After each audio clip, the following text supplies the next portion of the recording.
여호와 우리 주여, 주의 이름이 온 땅에 어찌 그리 아름다운지요.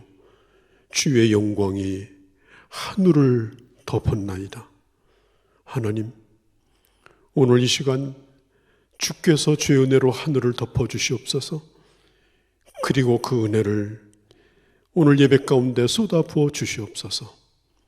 그리고 저희들의 예배가 하나님 앞에 큰 영광이 되어지는 귀한 시간 되게 하여 주시옵소서. 우리 주 예수님의 이름으로 기도하옵나이다.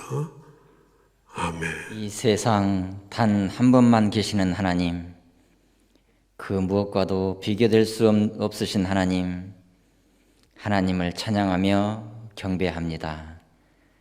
사랑이 풍성하신 하나님, 그런즉 믿음, 소망, 사랑, 이 세 가지는 항상 있을 것인데 그 중에 제일은 사랑이라. 오늘도 우리에게 참된 소망의 근원이 되시는 하나님, 하나님을 사랑합니다. 우리를 향하신 하나님의 사랑을 어찌 감당할 수 있겠습니까? 단 한 번도 우리를 떠나지 아니하시고 동행하신 주님을 이 시간 체험하는 시간 되기 원합니다. 코로나로 인해 수많은 그리스도인들이 혼돈의 시간 속에서 살아가고 있습니다. 이 모든 것도 이제 지나가고 하나님을 경외하고 정성으로 섬기며 사랑을 실천하는 우리나라 대한민국이 되게 하여 주시옵소서. 우리 교회 자녀들을 위해 기도합니다. 분노하기보다 온유함으로 살아가게 하여 주옵소서. 하나님의 백성임을 기억하고 진리로 양육되게 하여 주시옵소서. 부모님과 선생님의 말씀에 순종하기를 배우는 우리 모든 청소년들이 되게 하여 주시옵소서.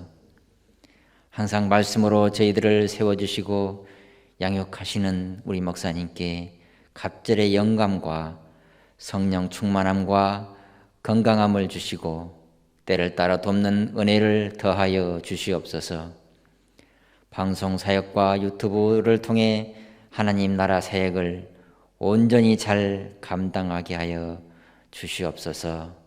풍성한 열매가 나타나게 하여 주시옵소서. 예배를 위해 헌신하는 이들의 섬김을 기뻐 받아 주시고 예배 가운데 주님 홀로 영광 받으시기를 간절히 원하오며 예수님 이름으로 기도하옵나이다. 아멘. 고린도전서 13장 4절 말씀, 우리 한 절을 제가 읽도록 하겠습니다.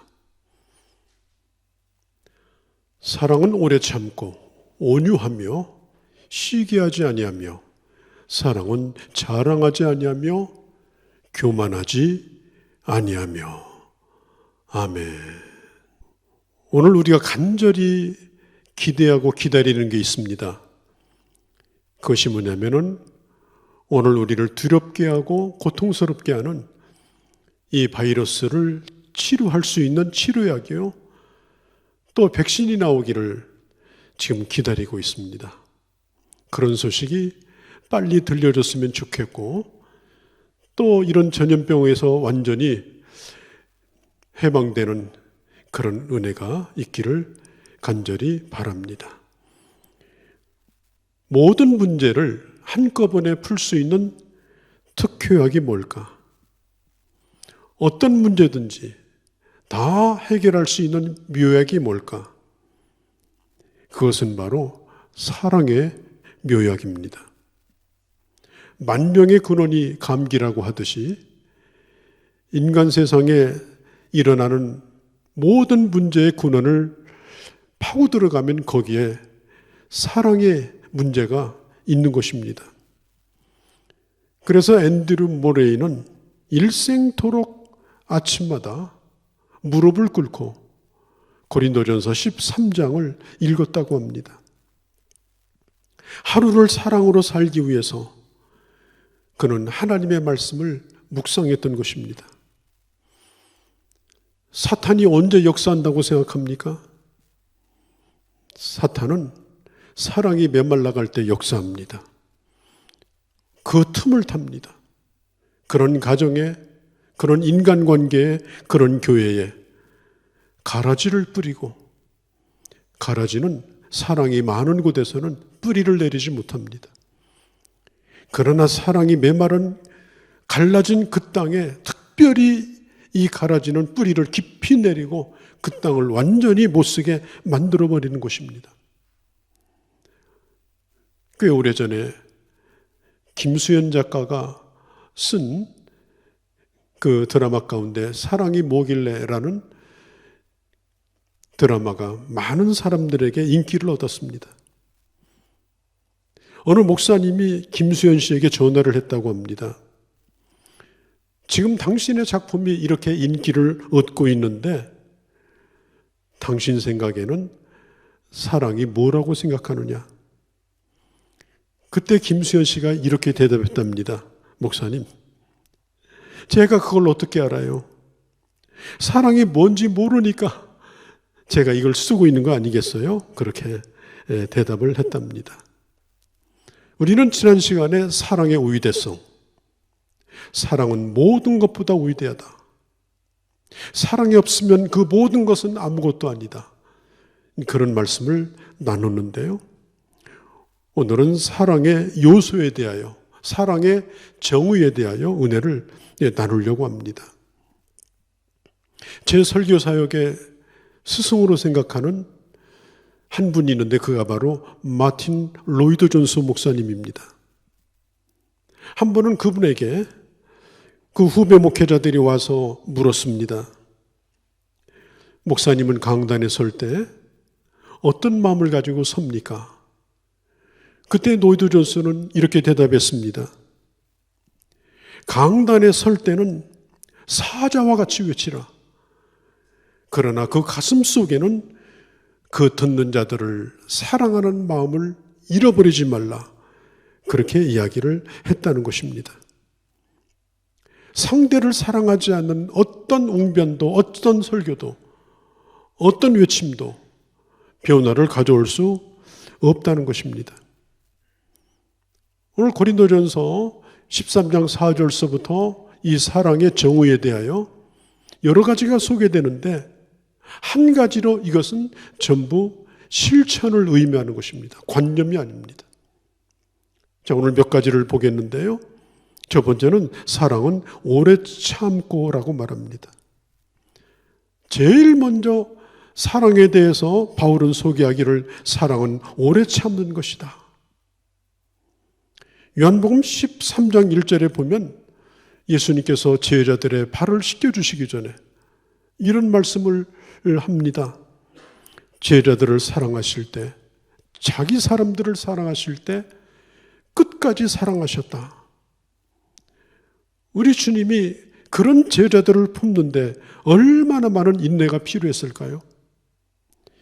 여기 오래 참는다라고 하는 말은 마크로투메인, 이 말은 가난을 오래 참는다, 뭐 통증을 오래 참는다, 배고픔을 오래 참는다, 뭐 추위를 오래 견딘다, 그런 뜻이 아니고요. 사람에 대한 인내입니다. 여러분, 제일 견디기 힘든 게 뭐예요? 환경이 아니잖아요. 내가 오늘 만나고 있는 사람, 오늘 나와 관계가 있는 사람, 그것이 나를 제일 견디기 힘들게 만드는 겁니다.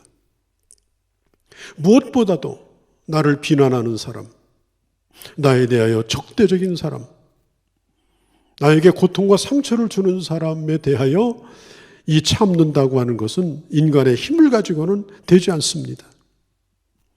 그러함에도 불구하고 오늘 성경은 오래 참으라 이렇게 말합니다. 지금 그 사람이 나에 대하여 분명히 나쁜 말을 하고 있음에도 불구하고 내가 오래 참아야 될 이유는 뭐냐? 그가 하나님의 사람이라면 반드시 하나님께서도 그를 변화시킬 것이다. 이제 그는 끝났다고 규정하지 말고 그에 대한 장래를 믿고 그에 대하여 소망을 버리지 말고 그래도 끝까지 참아야 된다라고 하는 것이죠. 사람은 한계가 있습니다. 그리고 소극적으로 꾹꾹 눌러 참는 것은 어느 순간이면 폭발합니다. 그러나 아가페 사랑, 하나님의 사랑을 가지고 참을 때는 하나님의 주시는 그 놀라운 능력으로 능히 참을 수 있게 해주시는 것입니다. 내가 성령 안에서 그런 의지를 가지고 있으면 하나님은 참는 것을 감당하게 하시는 거예요. 사도 바울이 에베소 교회에게 편지를 하면서 4장 2절에 보면 이렇게 말합니다. 모든 겸손과 온유로 하고 오래 참음으로 사랑 가운데서 이렇게 말해요. 그러니까 오래 참는 것이 사랑이고요. 사랑하면 오래 참는 것입니다. 요한 웨슬리 목사님은 자녀들이 참 많았는데요. 그 사모님인 수잔 웨슬레의 그 교육 방법은 아주 유명합니다. 어느 분이 물어봤어요. 어떻게 당신은 똑같은 일을 20번이나 반복해서 자녀들에게 가르칠 수 있습니까? 어떻게 그렇게 참을 수 있습니까? 그때 그는 이렇게 말했습니다. 내가 19번만 참았으면 어떻게 됐을까요? 20번 참았으니까 그 아이가 됐잖아요. 그렇게 대답을 했대요. 베드로후서 3장 8절 9절에 보면 아무도 멸망하지 아니하고 회개하고 돌아오기를 기다리시는데 어떻게 기다리시느냐? 천년을 하루와 같이 기다리십니다. 시간이라고 하는 것은 이게 절대적이기도 하지만 상대적입니다. 소망이 있으면요, 사랑이 있으면 천년도 하루처럼 기다릴 수 있어요. 그런데 사랑이 없으면 하루도 천년같이 지겨운 것입니다.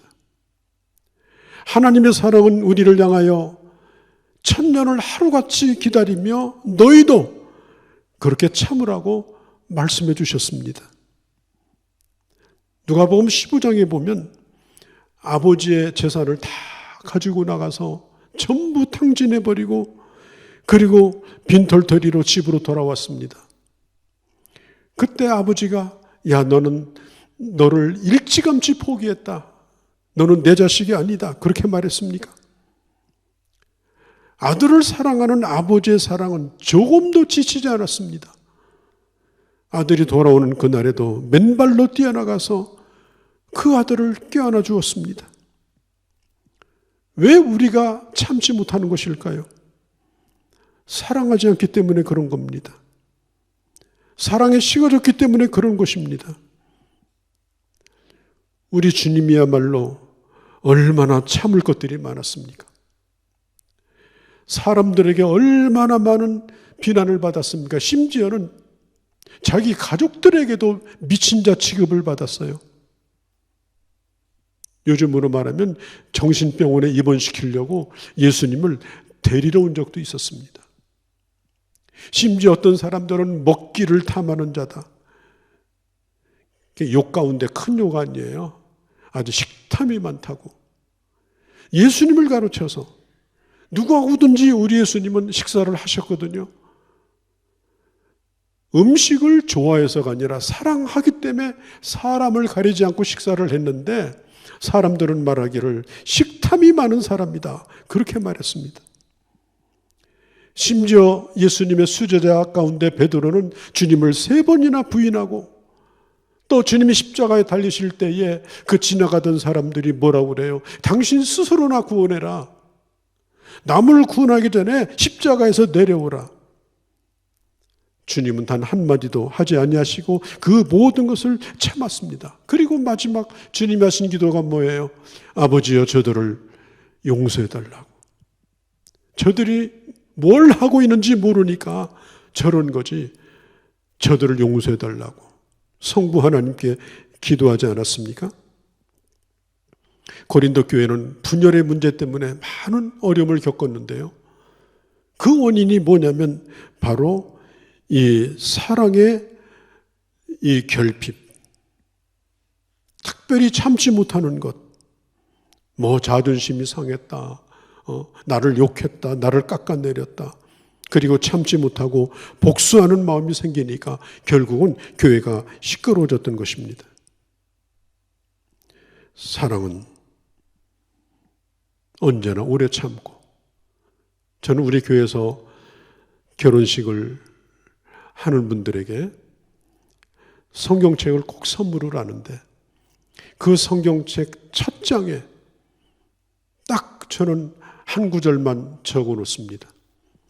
사랑은 언제나 오래 참고.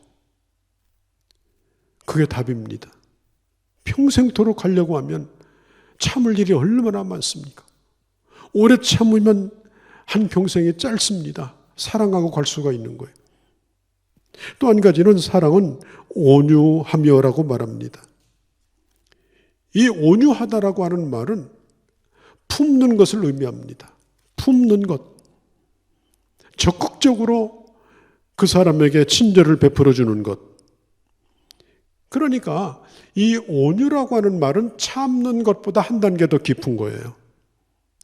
이제는 참는 정도가 아니라 능동적으로 그 사람에게 내가 오히려 친절을 베푸는 거예요.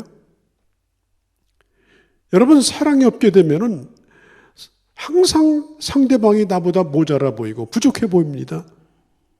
그러나 사랑하게 되면은 누구든지 존경의 마음이 생깁니다. 그를 높이는 마음이 생기게 됩니다. 그래서 온유하게 그 사람을 대하는 거예요. 아까 언급했던 마틴 노이든 존스 목사님은 이 온유함에 대하여 해석하기를 이렇게 말했습니다. 우리가 자신을 죄인이라고 여기고 하나님 앞에서 죽어야 마땅한 자라고 하는 이 자백이라는 건 쉽다. 그렇죠. 우리가 이 벌레 같은 자존심 안 상하잖아요. 그런 찬송을 부르고 기도를 해도. 그런데 누가 예배 끝나고 딱 나오는데 내 등을 치면서 이 벌레 같은 인간, 그렇게 하면 폭발을 합니다. 여러분, 우리가 하나님 앞에서 나를 불쌍히 여겨달라고 기도하고 주님 앞에 엎드리는 그런 기도가 왜 필요한 거예요?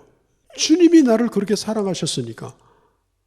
그러면 그 사랑을 가지고 물론 주님 앞에 찬송하고 그렇게 고백하는 것도 중요합니다만은 내가 만나는 형제들에게 온유함으로 대하는 것.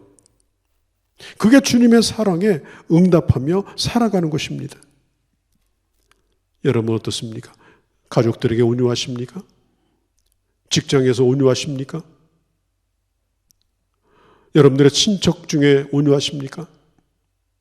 여러분들의 친구들 사이에 온유한 자입니까? 그들에게 친절을 베풀고 있습니까? 철학자 니체는 이런 얘기를 했습니다. 온유라고 하는 것은 약한 자의 미덕이다라고 비아냥거렸어요. 그래서 니체가 주장한 것이 뭐냐면 초인이에요. 초인. 독한 자가 되어야 한다. 강력한 자가 되어야 한다. 그래야 살아남을 수 있다. 그 니체의 철학을 물려받은 자가 누구냐? 바로 히틀러입니다. 히틀러가 인류에게 안겨준 고통이 얼마나 큽니까? 여러분, 온유라고 하는 것은 약한 자의 미덕이 아닙니다. 진정으로 강한 자만이 온유를 베풀 수 있는 겁니다. 사랑하는 자의 마음은 부드럽습니다. 어린 나이에 마음이 살결이 부드러운 것처럼, 그런데 나이 먹어가면서 점점점 마음도 굳어지고 근육도 굳어집니다. 우리 안에서 하나님의 사랑이 점점 사라진다면 우리 마음은 한없이 굳어져요. 디모데후서 3장 1절 3절에 보면 마지막 때에는 고통하는 때가 이르리니 사람들이 자기를 사랑하며 돈을 사랑하며 자긍하며 교만하며, 그 뒤에 보면 이런 말씀이 있어요. 원통한 것을 풀지 아니하며 사나우며. 우리가 형제 안에 서로 미워하는 것이 있다고 하면은 풀어야 됩니다. 그리고 하나님이 주시는 능력으로 그를 온유함으로 대해야 됩니다. 그렇게 하고자 할 때에 하나님께서 우리에게 그런 능력을 주시는 거예요. 성경에도 보면은 에스겔서 36장 26절에 보면은 새 영을 너희 속에 주어 너희 마음을 부드럽게 해준다고 했어요. 육신의 굳어진 마음을 제거하고 성령이 너에게 임하시면 너의 마음을 부드럽게 한다. 성령의 사람은 마음이 굳어지지 않습니다. 어린아이와 같이 부드럽습니다. 그리고 신앙생활을 하면서 점점 부드러워지는 자로 변화되어지는 것입니다. 우리 모두가 주님처럼 온유한 자로 살아갈 수 있도록 주님의 능력을 주시고 그 능력을 따라서 실천하는 주의 자녀들이 되어주시기를 바랍니다. 사랑은 시기하지 않는 것이라고 했습니다. 예전 성경에는 투기하지 아니하며, 이 시기하는 것, 이것은 인간의 타고난 아주 원초적인 본능과 같은 겁니다. 그래서 어린아이들 세계에도 시기심이 있어요. 형제 간에도 시기심이 있어요. 예술계, 정치계, 또 이런 교육계, 학계에도 시기심이 있고요. 심지어 교계 안에, 종교계 안에도 시기심이 있습니다. 그래서 시기하는 발언을 하고 시기하는 보복을 합니다. 인류의 최초의 살인사건이 뭐예요? 형제 간에 일어난 사건이에요. 전쟁에서 일어난 게 아니에요. 그것도 종교적인 예배를 드리다가 동생의 예배는 받아주고 형의 예배는 받아주지 않았습니다. 그런데 자기가 어떻게 예배를 드렸는지 그걸 생각하지 아니하고 자기 행동을 생각하지 하고 동생을 시기했습니다. 예배가 끝난 다음에 저 들판에서 아무도 없는 데서 몰래 죽여서 생매장을 해버렸습니다. 하나님께서 가인에게 네 동생을 어떻게 했느냐? 하나님, 내가 동생 지키는 자입니까? 그렇게 딴전을 피웠어요. 그게 바로 시기심의 결과예요. 요셉이 애국으로 팔려갔습니다. 사실 죽이려고 하다가 차마 죽이지는 못하고 노예로 팔아버린 거예요, 동생을. 그런데 거기에 뭐가 있었어요? 아버지의 편애. 아버지의 편애와 형제 간의 시기심이 복합적으로 발동을 해서 결국은 그런 일이 생긴 것입니다. 여러분, 다윗이 사울에게 10년 이상 쫓겨다녔습니다. 목숨을 걸고 망명생활을 했어요. 이유가 아무것도 없어요. 다윗이 전쟁하고 돌아오니까 백성들이 뭐라고 노래를 하는가 하면 왕이 죽인 자는 천이요, 다윗이 죽인 자는 만이라고 노래를 했습니다. 예전이나 지금이나 전쟁에 싸우고 돌아오는 영웅은 최고로 높여주고 존중해 주는 겁니다. 그럴 때는 왕도 시기하면 안 되는 거예요. 그런데 자기 신하가, 아들 같은 신하가 공을 세우고 돌아와 영광을 받는다고 해서 이 사울이라고 하는 왕이 그를 시기했습니다. 시기하니까 사탄이 그 안에 들어갔습니다. 정신 이상이 들었습니다. 미쳐가지고 다윗을 죽이려고 오랫도록 쫓아다니다가 결국은 비참한 죽음을 당하게 되어집니다. 누가복음 15장에 보면은 아버지 집에 돌아왔던 그 동생을 시기한 형은 집에서 잔치를 벌이는데도 얼굴색이 변해가지고 집 안으로 들어오지 않았습니다. 예수님께서 십자가에 달려 죽으셨던 결정적 이유가 뭐냐? 그때 당시 종교 지도자들의 시기심 때문이었어요. 여러분, 우리가 나보다 못난 사람, 불쌍한 사람을 동정해주고 적선해주고 위로해주고 감싸주고 이런 건 우리가 일반적으로 잘합니다. 그러나 나와 비슷한 사람이 어느 날 갑자기 잘 되고, 나와 비슷하던 사람이 어느 날 성공하고, 나와 같이 일하던 사람이 어느 날 영광을 받게 되면 그때부터 시기심을 품게 되어져요. 진정으로 그에게 갈채를 보내는 사람이 바로 그가 하나님의 사람인 것입니다. 그게 진정한 친구인 것입니다. 어떤 분이 그런 얘기를 하더라고요. 백화점에서 아주 비싼 옷을, 그것도 카드로 월부로 끊었는데 오랜만에 장만한 옷이에요. 그래서 옷을 탁 입고 길거리를 가는데 그 길거리에서 우연찮게 똑같은 옷을 본 거예요. 그래서 물어봤어요. 이 옷 어디서 샀냐 그랬더니 5일장 가서 샀대. 기분 나빠가지고요, 그날부로 그 옷을 버렸대요. 정말 피곤한 사람이에요.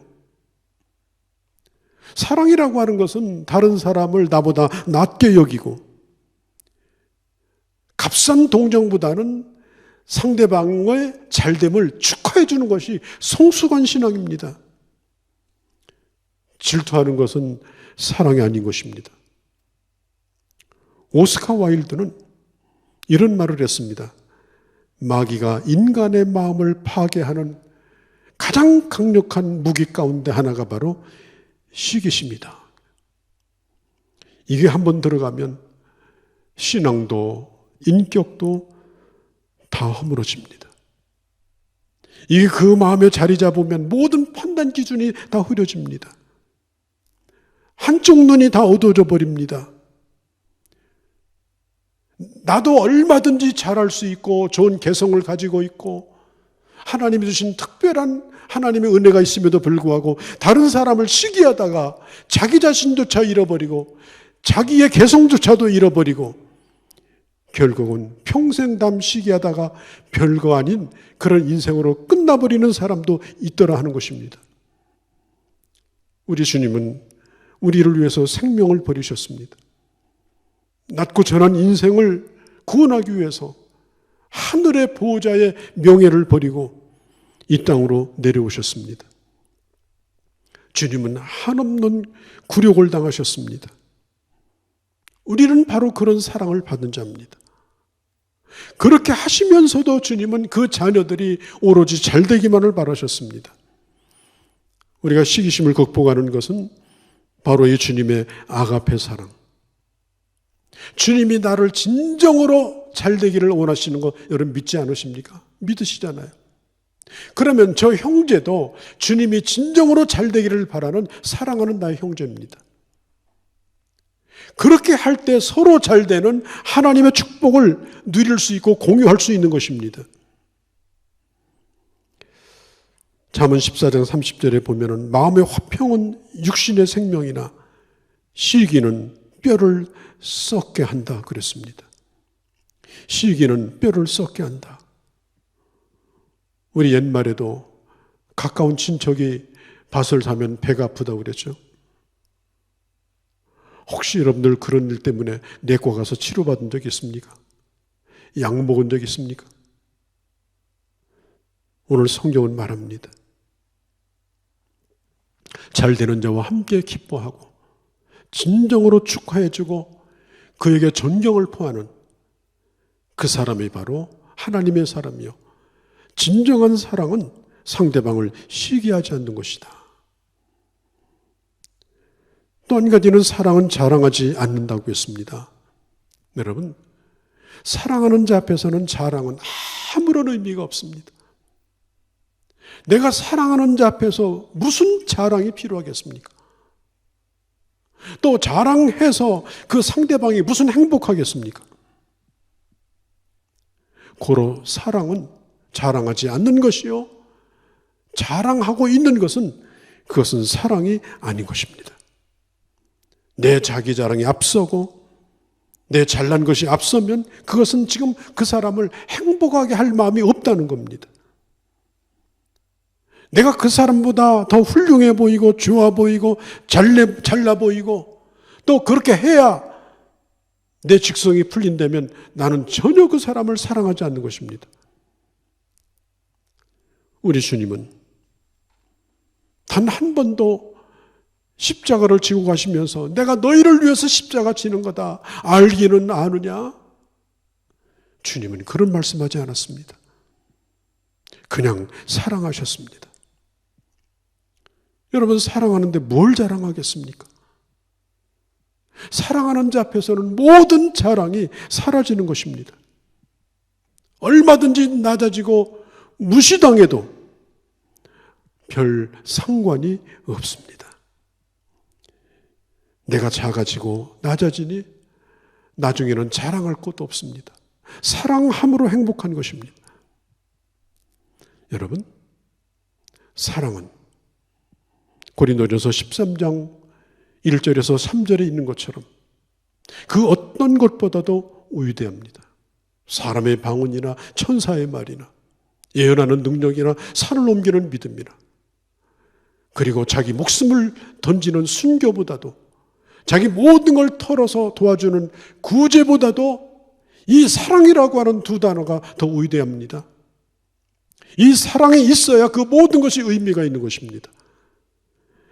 그리고 오늘 말씀대로 사랑은 오래 참는 것이요, 온유한 것이요, 희귀하지 않은 것이요, 자랑하지 않는 것이요, 교만하지 않는 것입니다. 이런 주님의 사랑으로 한 주간 동안도 나도 행복하고 또 그리고 함께 행복하며 하나님의 자녀로 멋지게 살아가는 그런 주의 자녀들이 되어주시기를 바랍니다. 걸어가신 우리 아버지, 주님이 세상을 이처럼 사랑하사 하나밖에 없는 독생자를 주셨고 오로지 그 사랑 때문에 우리가 구원받았고 이제는 사랑받은 자로만 살아가야 되는 우리들입니다.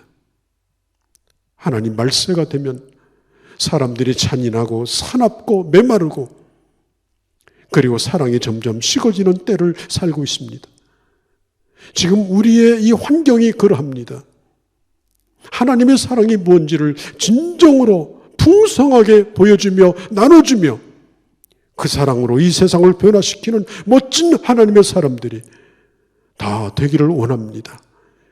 이번 한 주간도 그렇게 살게 하여 주시옵소서. 우리 주 예수님의 이름으로 기도하옵나이다. 아멘.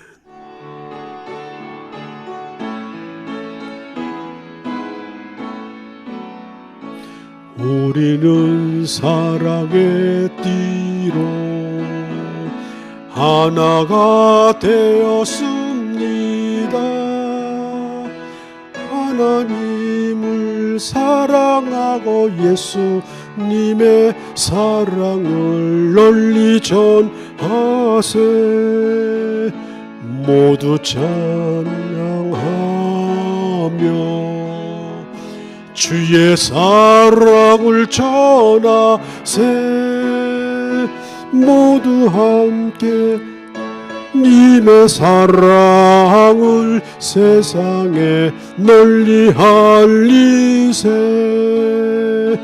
우리는 사랑의 띠로 하나가 되었습니다.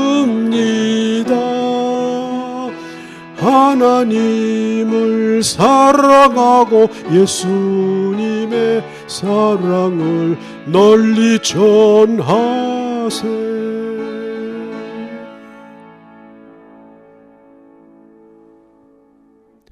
지금은 우리 주 예수 그리스도의 크고 무한하신 은혜와 성부 하나님의 극진하신 사랑하심과 성령 하나님의 감화 감동 역사하심이 오늘 예배에 함께한 귀한 주의 자녀들 머리머리 위에와 그리고 우리 교회들과 그리고 사랑하는 조국 대한민국과 그리고 모든 열방 가운데 이제로 영원히 함께 계실지어다. 아멘.